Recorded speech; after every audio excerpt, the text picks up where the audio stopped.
وكده طلعنا معانا احلى رز فرن. شايفين التفاصيل بتاعته؟ تحفة تحفة تحفة. وايه يشهي يعني. الواحد يشوفه كده ما يقدرش يقاوم. طبعا حاجة حلوة عشان خاطر الشتاء، والشتاء بيبقى طويل وبنجوع بالليل، حاجة نحلي بيها كده. واقول لكم لو حد جرب الطريقة دي وعجبته يبعت لي ويقول لي ايه رأيه في الرز الفرن، احلى ولا اللي هو العادي احلى. انا شايفة الاتنين كل واحد ليهم طعم مختلف عن التاني، بس اكيد طبعا اللي في الفرن احلى. واستنوني في الفيديو اللي جاي، ويا رب اكون عند حسن ظنكم، واقول لكم سلام عليكم. ازيكم حبايبي، عاملين ايه؟ يا رب تكونوا بأحسن صحة وأحسن حال. هنعمل مع بعض النهاردة رز بلبن. الدنيا ساقعة وقاعدين عايزين ناكل حاجة حلوة، ولا نعمل رز بلبن. عندي مية هنا وعندي كوباية رز مغسولة. حلو، بنزل عليها في المية وبسيبه بقى، بوطي عليه اسيبه يتسلق كده. رز ولبن السلق زي ما انتوا شايفين كده. هعمل ايه بقى؟ هاخد مقدار كوباية واضربها في الخلاط وكده. حطيت كوباية رز واحط عليها كوباية لبن واضربهم في الخلاط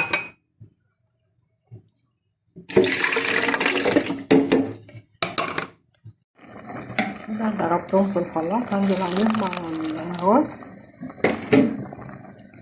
واقلبه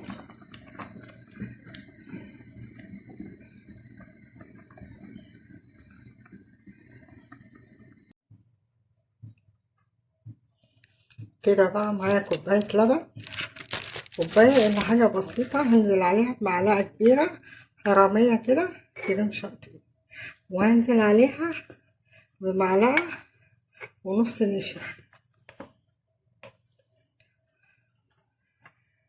وأقلب أقلبهم كويس أوي وأحطهم على الرز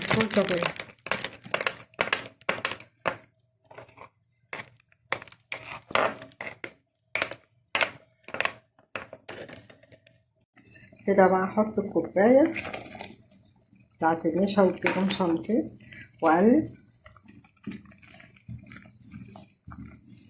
وأحط عندي لبن هنا بس مش مغلي، كيلو لبن متلج هحطه.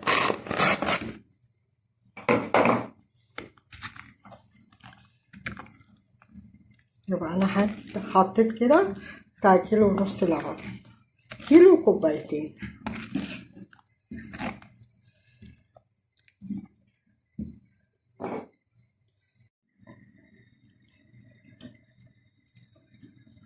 كده بقى الرز قرب يخلص خالص. معايا معلقة قشطة كبيرة واحطها،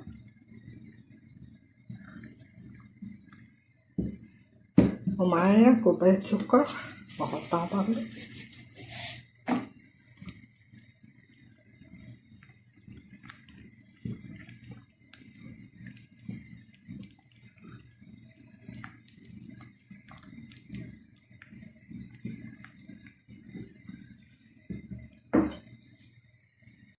كده بقى خلصت الرز وحطيته في اطباق زي ما انتوا شايفين كده. ادخلها الفرن.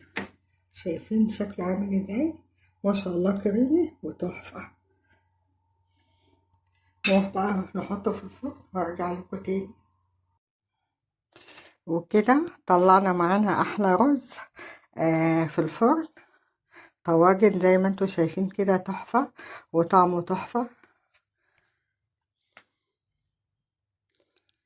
حاجة حلوة كده للشتاء نتدفى بيها واحنا قاعدين بنتفرج على تلفزيون. قاعدة حلوة كده، وألف هنا وشفا.